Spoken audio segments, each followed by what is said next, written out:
Hey guys, in this video we will discuss about अंधा युग जिसे लिखा है धर्मवीर भारती ने। तो आज की वीडियो में हम इसे डिस्कस करेंगे क्योंकि एक लंबा प्ले है और बहुत इंपॉर्टेंट प्ले है, तो it could be long video. तो सबसे पहले हम डिस्कस करते हैं अंधा युग का टाइटल, जैसे कि अंधा युग, और इसे लिखा है धर्मवीर भारती ने। तो इसका जो टाइटल है वो सजेस्ट करता है ब्लाइंडनेस को, जैसे कि एज ऑफ ब्लाइंडनेस या फिर ब्लाइंड एज।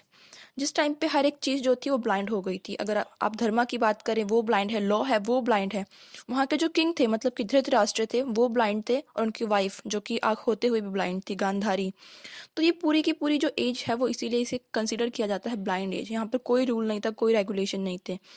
हर एक पार्टी जो थी वो लॉ को या फिर धर्मा को उसको वायलेट कर रही थी।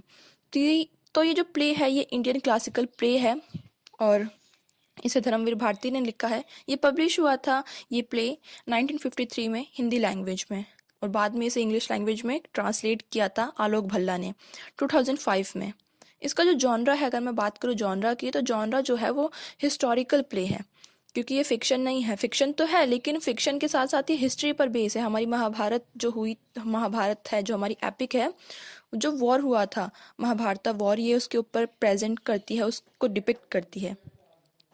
धर्मवीर भारती जो हैं वो एक बहुत ही फेमस इंडियन ऑथर, प्लेराइट और पोइट भी थे। He was born on 1926 Allahabad में। इनके जितने भी वर्क हैं वो बहुत ज़्यादा फेमस हैं, लेकिन इनका सबसे ज़्यादा फेमस जो वर्क था वो था गुनाहों का देवता, और अंधा युग भी फेमस है। और इन्हें 1972 में पद्मश्री मिला था इनके वर्क्स के लिए, जो इन्होंने वर्क लिखे थे उसके लिए ही। जो पद्मश्री है वो एक बहुत ही बड़ा अवार्ड माना जाता है इंडिया में, और इसे जो इंडिया की गवर्नमेंट है वो देती है। अब हम बात करते हैं कि अंधा युग जो प्ले है वो एक्चुअल डील किससे करता है। लिखा तो गया है और ब्लाइंडनेस को भी दिखाता है, लेकिन ये डील किससे करता है। तो ये जो प्ले है वो डील करता है जो महाभारत वॉर हुआ था उसके ऊपर। तो ये जो प्ले है ये बेस है एंशियंट संस्कृत एपिक महाभारत के ऊपर, जो कि वेद व्यास ने लिखी थी महाभारत उसके ऊपर। और ये जो प्ले है ये स्टार्ट होता है 18th डे से, या फिर हम बोल सकते हैं लास्ट डे से, जब महाभारत वॉर हुआ था। महाभारत में जब कुरुक्षेत्र वॉर हुआ था उसका जो लास्ट डे था ये प्ले वहीं से स्टार्ट होता है।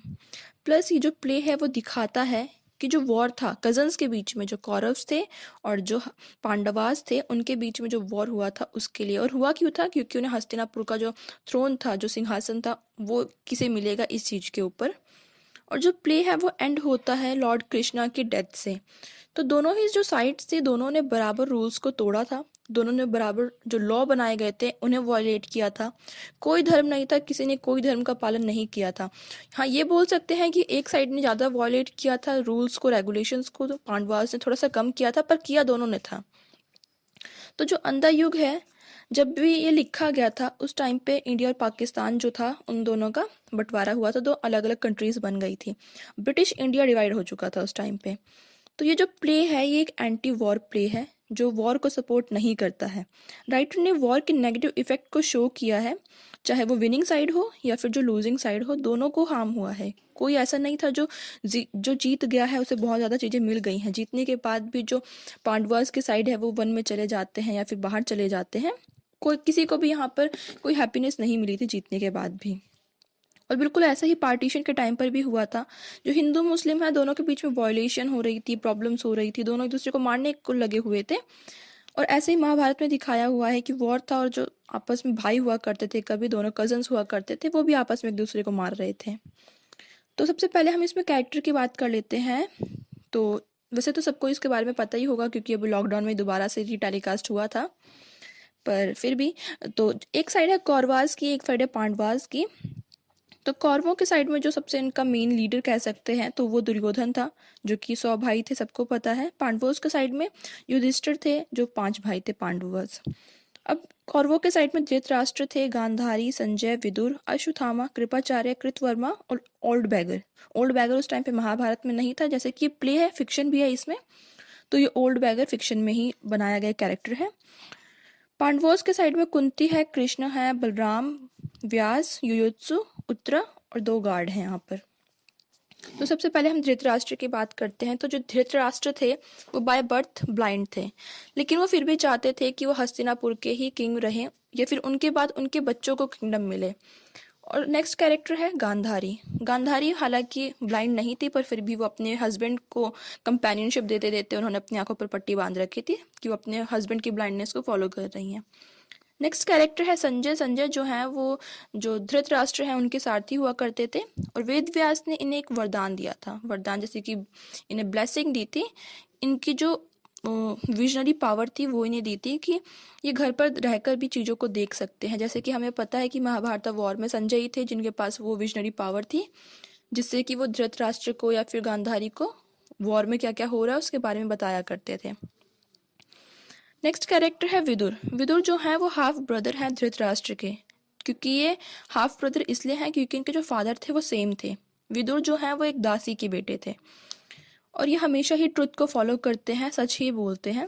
नेक्स्ट कैरेक्टर है अश्वत्थामा। जैसे कि सबको पता है अश्वत्थामा द्रोणाचार्य के बेटे। अश्वत्थामा के मरने की जो झूठी खबर थी, या फिर जैसे बोला गया था Ashwatthama is dead, the beast और द मैन, ये जो खबर थी इसके बाद जो द्रोणाचार्य थे उन्होंने अपने जितने भी सरेंडर कर दिया था वहां पर, और बाद में वहां पर जो धृष्टद्युम्न था उसने पीछे से अटैक करके द्रोणाचार्य को मार दिया था। जो धृष्टद्युम्न है वो ब्रदर इन लॉ थे पांडवास के। नेक्स्ट कैरेक्टर है कृपाचार्य, जो कि टीचर थे हस्तिनापुर में उस टाइम पे। कृतवर्मा है। कृतवर्मा जो नारायणी सेना थी उनके सेनापति थे। जैसे कि सबको पता है कि जो कृष्ण की सेना थी वो नारायणी सेना कहलाई जाती थी।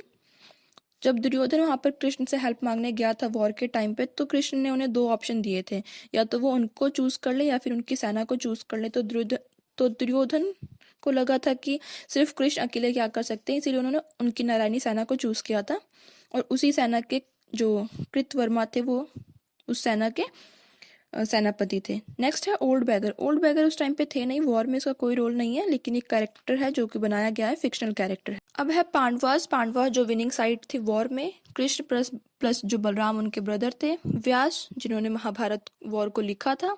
युयुत्सु जो थे वो धृतराष्ट्र के बेटे थे, लेकिन जो उनकी मदर थी वो दासी थी, मतलब कि half brother of Kauravas.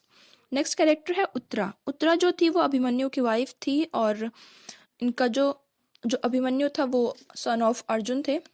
Last में उत्तरा की वजह से नहीं बोल सकते, पर उत्तरा पे वॉर या फिर हमला करने की वजह से ही जो अश्वत्थामा है उसे कर्ज दिया जाता है। तो जो प्ले है उसका स्ट्रक्चर 5 एक्ट प्ले में रखा गया है। ट्रेजिक प्ले है। सबसे पहले एक प्रोलोग आएगा, फिर एक्ट 1 एंड 2 है। एक्ट 1 का नाम है द कौरवास किंगडम। एक्ट 2 है जिसका नाम है making of A beast. Act 3 the half truth of Ashwatthama. उसके बाद एक इंटरल्यूड आएगा। इंटरल्यूड बेसिकली होता है ताकि जो ऑडियंस है उसे रिलैक्स दे सके, एक ब्रेक की तरह होता है।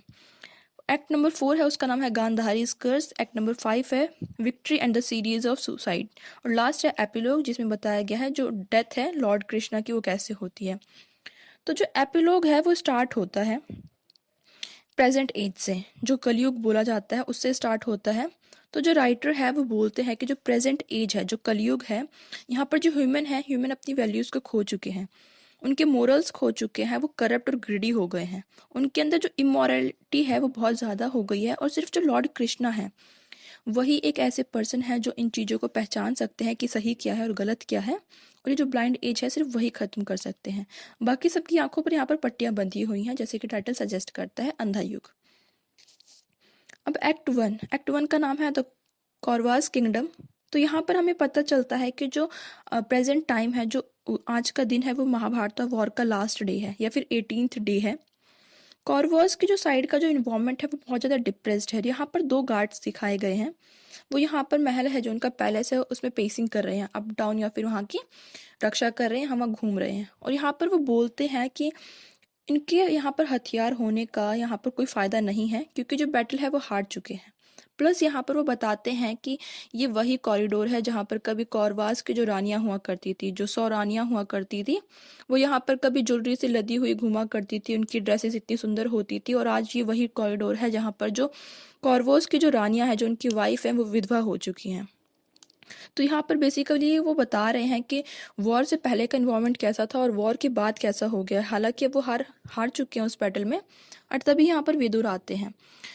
तो जो विदुर यहाँ पर आते हैं वो अंदर जाने के बारे में पूछते हैं ताकि वो वहाँ पर जाकर धृतराष्ट्र और गांधारी से मिल सकें। और तभी यहाँ पर बहुत सारी आवाज़ें आने लग जाती हैं, जैसे कि तूफान आया हो। और पता लगाने पर पता चलता है कि ये सब वॉल्चर्स हैं, जो गिद्ध होते हैं, चील होते हैं, ये वो हैं। जितने भी ये वॉल्चर्स होते हैं, चील होते हैं, वो जा रहे होते हैं कुरुक्षेत्र वॉर की तरफ, जहाँ पर वो एरिया है, क्योंकि इतना ज़्यादा वहाँ पर ब्लड शेड हुआ होता है, इतनी ज़्यादा डेड बॉडीज पड़ी होती हैं कि वो वॉल्चर्स को अट्रैक्ट करती हैं। और विदुर इसको एक अपशगुन या फिर ओमेन की तरह लेते हैं कि हाँ, जो खबर है वो इनके अपोजिट में ही आने वाली है। अब जो गांधारी है वो बहुत ज़्यादा डिप्रेस्ड है, दुखी है, क्योंकि उसके जितने भी बेटे हैं वो सब मर चुके हैं और दुर्योधन जो है वो लास्ट बचा हुआ है। और आज उसका भी भीम के साथ जो 1 by 1 का बैटल होता है वो था, तो इसे नहीं पता कि इनका फेट क्या रहा है। वो इतनी ज़्यादा दुखी है क्योंकि उसने वो बोलती है कि हर रोज़ इन वॉर के बीच में 18 दिनों के बीच में हर रोज़ उसने अपने बेटे की जो बहुएं हैं उन सभी की रोज़ इसने चूड़ियाँ तोड़ी हैं, क्योंकि यहाँ पर बताया गया कि उसके सारे बेटे मर चुके हैं और उसकी जितनी भी बहुएं हैं वो विधवा हो चुकी हैं। अब गांधारी है वो इन सभी की वजह जो है, जो जितना भी डिस्ट्रक्शन हुआ है, ब्लडशेड हुआ है, इसके लिए सबसे ज़्यादा गलत है। वो कृष्ण को ब्लेम करती है कि उनकी वजह से ये सारा ब्लडशेड हुआ है। और तभी यहाँ पर एक ओल्ड बैगर आता है। ये ओल्ड बैगर वही है जिसने सालों पहले या फिर महीनों पहले आकर ये बोला होता है, ये भविष्यवाणी की होती है कि अगर ये युद्ध हुआ तो कौरवों की साइड ही जीतेगी। और आज वो फिर से आता है और गांधारी धृतराष्ट्र के यहाँ पर जब जाता है तो धृतराष्ट्र बोलता है विदुर को कि जाओ और देखो कि शायद संजय आया होगा, क्योंकि यहाँ पर बोला गया कि संजय है वो कुरुक्षेत्र में जाता है रोज और वापस आके न्यूज़ देता है, लेकिन रियलिटी में ऐसा नहीं था। तो कई बार क्वेश्चन ऐसा ही आता है कि रियलिटी में और ये जो फिक्शन लिखा गया इसके बीच में डिफरेंस क्या है। तो विदुर उन्हें बताता है कि नहीं, ये संजय नहीं है बल्कि ओल्ड बैगर है। और वो यहाँ पर बताता है कि यही वो है जिसने कभी प्रिडिक्शन की थी कि कौरवास की साइड लास्ट में जीतेगी, और आज जो प्रिडिक्शन गलत साबित हो गई है, वो वॉर हार चुके हैं। तो जो ओल्ड बैगर है वो बोलता है कि अपनी इस हार को एक्सेप्ट करता है और बोलता है कि जो प्रेजेंट के एक्शन होते हैं वो फ्यूचर को बदलने की पावर रखते हैं। कृष्ण के जो वर्क है, कृष्ण के जो वर्ड्स हैं, वो हर एक चीज़ इतने पावरफुल हैं कि वो फ्यूचर को बदल सकते हैं। और यहाँ पर विदुर जो है वो बताते हैं कि जो सनसेट हो चुका है, सूरज ढल चुका है, मतलब कि जो वॉर है वो खत्म हो चुका है। और धृतराष्ट्र है यहाँ पर, लेकिन संजय को बोलते हैं कि न जाने आज कौन जीतता होगा, क्योंकि जो सूरज है वो ढल चुका है और युद्ध जो है वो खत्म हो चुका है, वॉर खत्म हो चुका है। अब एक्ट नंबर 2 स्टार्ट होता है जिसका नाम है the making of A beast. इसके स्टार्टिंग में दिखाया गया है जो संजय, जिसे बोला गया है उसके पास विजनरी पावर है, वो सब कुछ देख सकता है, जो कि कुरुक्षेत्र वॉर से न्यूज़ लेकर आता है। दिखाया गया है कि वो जंगलों में यहाँ वहाँ भटक रहा है। उसको बताया है कि वो सबसे ज़्यादा समझदार था, वो लोगों को न्यूज़ दिया करता था, लेकिन आज वो खुद ऐसे टाइम पे फंसा हुआ है कि उसे नहीं समझ में आ रहा है कि वो लोगों को जाके कैसे बताएगा कि जो कौरवों की साइड है वो हार चुकी है। सबसे ज़्यादा प्रॉब्लम उसको इस चीज़ की हो रही है कि वो कुछ बोलने की स्टेट पे नहीं है, क्योंकि उसने इतना ब्लड शेड देख लिया है, उनकी साइड हार चुकी है, वो कुछ बोल नहीं सकता। और जो उसके लिसनर्स हैं वो उसको देख नहीं सकते, क्योंकि गांधारी भी पट्टी बांध के बैठी है और धृतराष्ट्र भी पट्टी बांध के बैठे, वो देख नहीं सकते, संजय बता नहीं सकता। अब तभी यहाँ पर अश्वत्थामा, कृतवर्मा और कृपाचार्य ही बचे होते हैं और बाकी सबकी डेथ हो चुकी है। तो अश्वत्थामा है वो रिवेंज लेना चाहता है, क्योंकि जो द्रोणाचार्य हैं, जो उसके फादर हैं, उन्हें धोखे से मारा गया है। युद्ध के टाइम पे जो युधिष्ठिर ने एक वर्ड बोला था, Ashwatthama is dead, the man और द बीस्ट, कि अश्वत्थामा है वो मर चुका है। और ये जो लास्ट लाइन थी, द मैन और द बीस्ट, आदमी या जानवर, ये उन्होंने बहुत धीरे से बोली थी कि ये बात सुनाई ही नहीं दी। और जो द्रोणाचार्य थे उन्हें लगा कि युधिष्ठिर कभी झूठ नहीं बोलते, और उन्होंने उस बात को सच मान लिया और अपने जो हथियार थे वो डाल दिए, और उसी टाइम पे उनको धोखे से पीछे से मार दिया गया।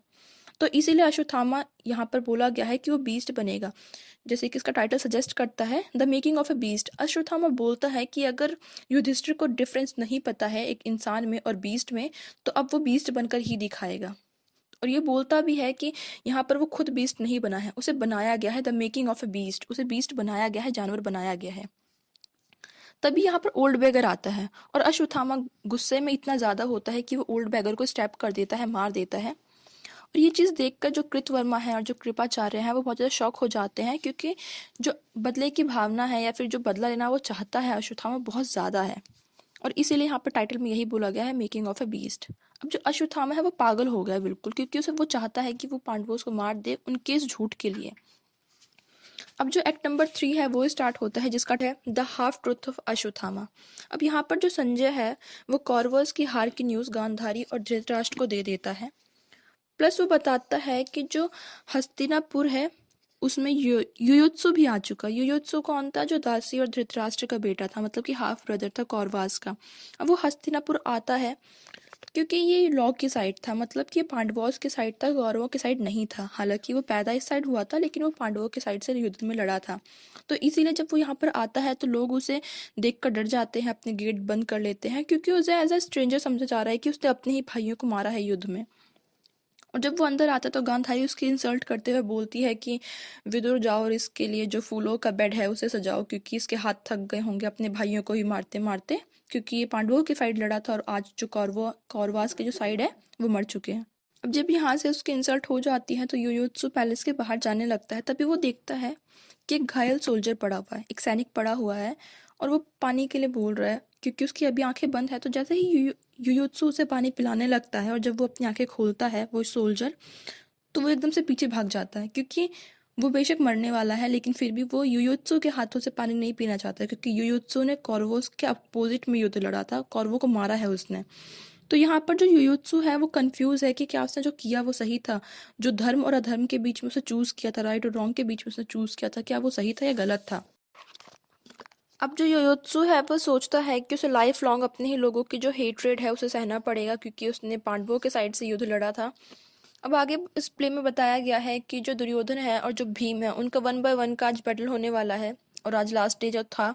तो इसमें जब उनका युद्ध हो रहा होता है तो जो बलराम है, बलराम ने दोनों को पढ़ाया होता है, जो उनका युद्ध हो रहा होता है, गदा युद्ध जो हो रहा होता है, दोनों को सिखाया होता है। लेकिन यहाँ पर जो कृष्ण है वो बोलते हैं भीम को कि वो दुर्योधन के थाइग्स पर वार करे, क्योंकि बाकी जो उसका एरिया होता है, बॉडी का पार्ट होते हैं, वो जैसे डायमंड होता है उसकी तरह हार्ड हो गए होते हैं। तो यहाँ पर जो बलराम है वो बोलते हैं, कृष्ण को ब्लेम करते हैं कि उन्होंने रूल्स के अगेंस्ट में जाकर ये किया है, क्योंकि जो गदा युद्ध होता है उसमें थाइग्स पर या फिर जो हमारा एरिया होता है हाफ बॉडी पार्ट के नीचे के एरिया में वॉर करना या फिर मारना अलाउ नहीं होता है, वो रूल्स के अगेंस्ट होता है।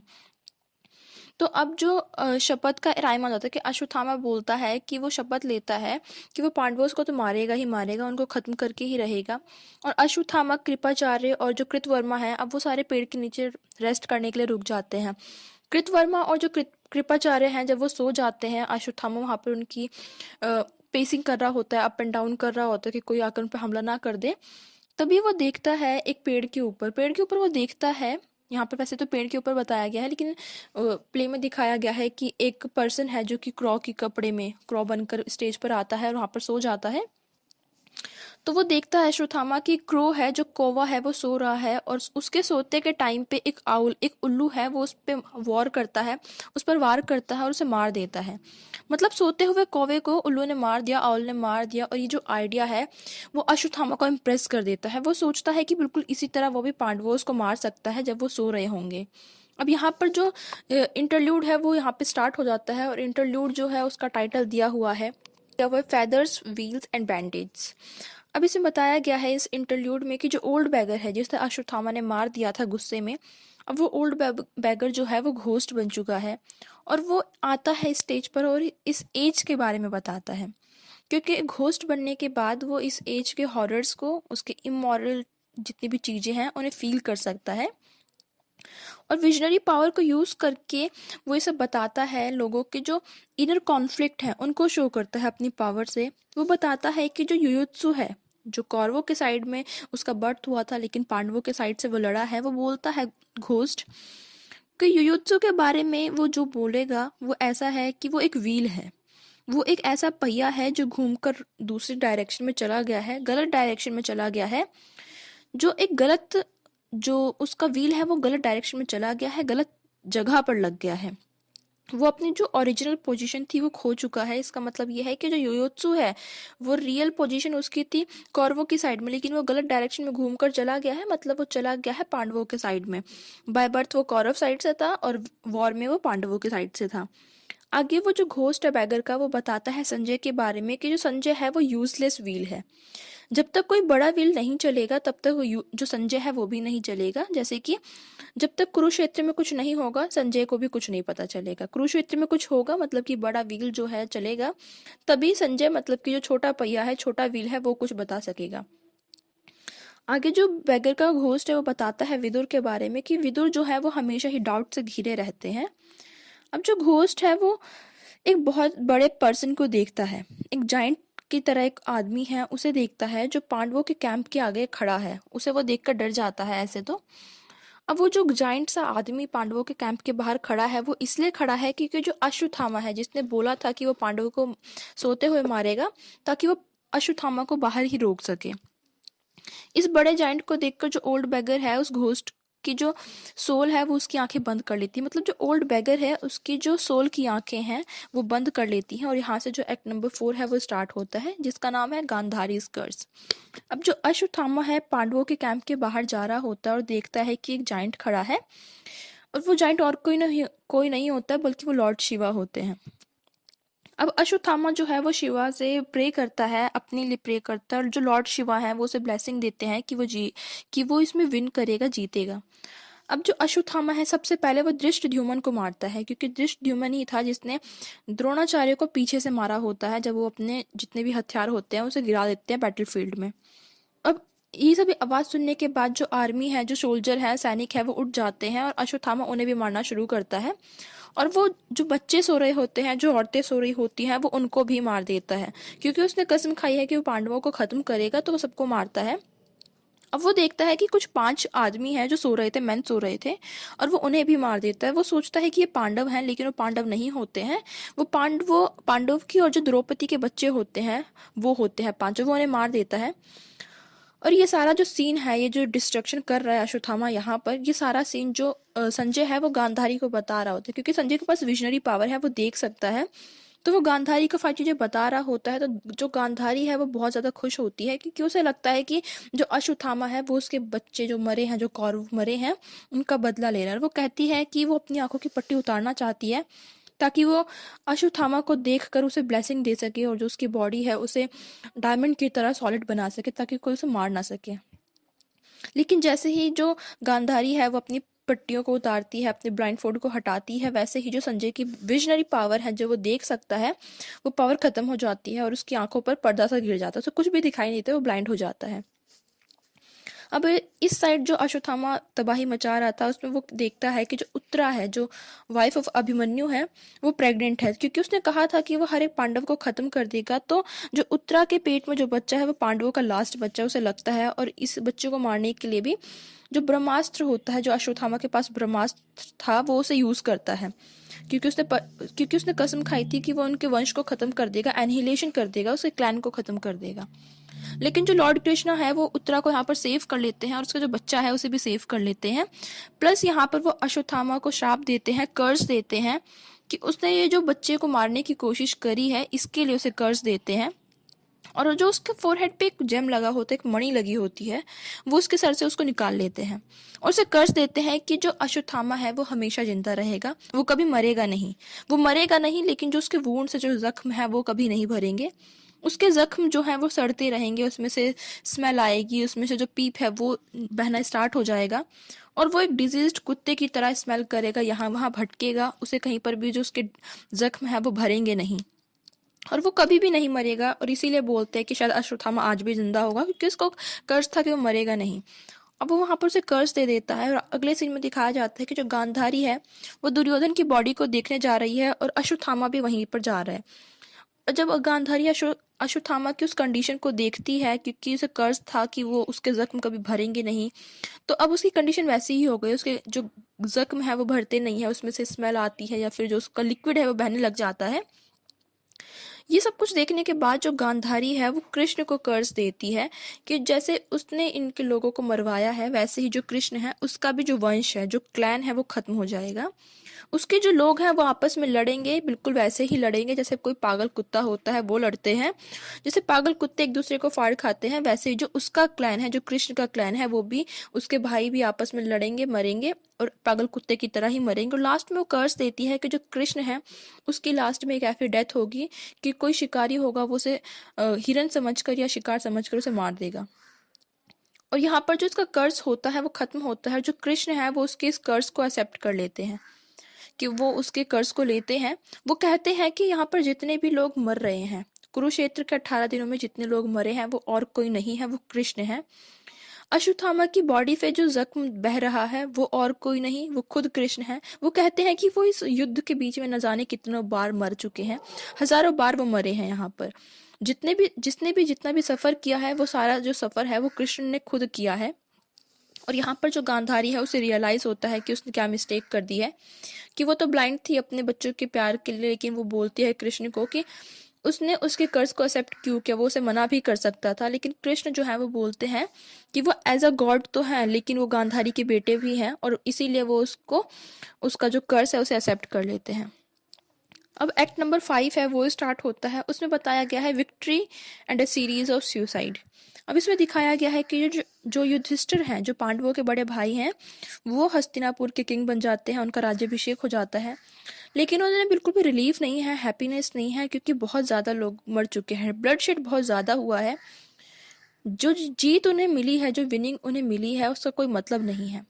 जो धृतराष्ट्र हैं, गांधारी हैं, और जो कुंती हैं, संजय हैं, ये सारे ही लोग यहाँ से चले जाते हैं जंगलों में, फॉरेस्ट में जाते हैं। और फॉरेस्ट में वहाँ पर आग लग जाती है, तो उसमें धृतराष्ट्र, गांधारी और कुंती की डेथ हो जाती है। और जो संजय है वो बहुत ज़्यादा जख्मी हो जाते हैं। बताया गया है कि जो युयुत्सु था, जो कि पांडवों के साइड से लड़ा था, वो लास्ट में सुसाइड कर लेता है, वो अपने आप को स्टैब कर लेता है तलवार से। और अब लास्ट में इसमें स्टार्ट होता है एक एपिलोग। एपिलोग का जो नाम है उसमें बोला गया है, टाइटल है डेथ ऑफ द लॉर्ड। बताया गया है कि जो कृष्ण के क्लैन के ऊपर, उसके वंश के ऊपर जो श्राप दिया गया था, कर्ज किया गया था, उसके बारे में। तो सालों बाद जो कृष्ण है वो पेड़ के नीचे बैठे होते हैं, रेस्ट कर रहे होते हैं। तभी वहां पर अश्वत्थामा आता है और वो देखता है कि अगर जो कृष्ण है, अगर वो चाहते तो सब कुछ रोक सकते थे। अगर कृष्ण चाहते तो वॉर भी रुक सकता था, इतना डिस्ट्रक्शन नहीं होता, ब्लडशेड नहीं होता। वो सारी चीजों के लिए कृष्ण को ब्लेम करते हैं। और जो संजय है वो ब्लाइंड हो चुका है और वो वोंडेड है, क्योंकि वो वहां पर जब वहां पर जंगल में आग लगी थी तो वो वोंडेड हो गया था, जख्मी हो गया था। अब सडनली एक हंटर आता है और वो जब कृष्ण सो रहे होते हैं तो वो उनका जो एंकल एरिया होता है, जो पैर के नीचे का सरफेस होता है, उसे हिरन की आंख समझ लेते हैं। हिरन की जो आई समझकर वो उस पे एरो मारते हैं, तीर मारते हैं। तो वो जो उनका तीर होता है वो उनके पैर के नीचे एरिया में लग जाता है और सडनली एक बीप है वो वहां से बहने लग जाता है, एक लिक्विड बहने लगता है और एक स्मेल बहुत ज्यादा आने लगती है। तो जो कृष्ण है वो कहीं ना कहीं शो करते हैं कि जो लॉ है, धर्म है, उन सब चीज़ों को। और अगर कृष्ण की ही डेथ हो गई है तो जो आगे की जो एज है वो अपने आप ही ब्लाइंडनेस में चली जाएगी, कलयुग आ जाएगा, वहाँ पर कोई भी धर्म नहीं होगा, कुछ नहीं होगा। तो कोरस यहाँ पर एंटर करते हैं और वो बताते हैं कि जो एज ऑफ डार्कनेस है, जो डार्कनेस की एज है वो स्टार्ट हो चुकी है। अगर